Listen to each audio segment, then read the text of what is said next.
মাশাআল্লাহ, আমি বেশ কয়েকদিন থেকে আমার হোটেলে কাজ করার জন্য একজন সৎ ব্যক্তিকে খুঁজছি। আল্লাহ তাআলা আজকে আপনাকে মিলিয়ে দিল। জি ভাইজান, আল্লাহ তাআলা মহান। তিনি সবার ইশারায় অবশ্যই সাড়া দেন, হোক সে গরিব অথবা ধনী। অবশেষে হাফিজ কাজ পেয়ে যায়। হোটেলের মালিক হাফিজকে কাজ বুঝিয়ে দেয়। সে সারা দিন কাজ করে। এভাবে সন্ধ্যা হয়ে যায়। আচ্ছা মালিক, তাহলে আজকে আমি যাই।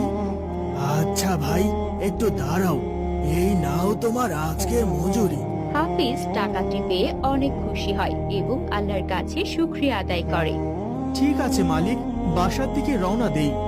ঠিক আছে ভাই, দেখে শুনে যান, এখানে অনেক চোর ও ডাকাত রয়েছে। দূর থেকে দুজন ডাকাত হাফিজকে টাকা গুনতে দেখে। হাফিজ বাসায় যাওয়ার পথে ডাকাত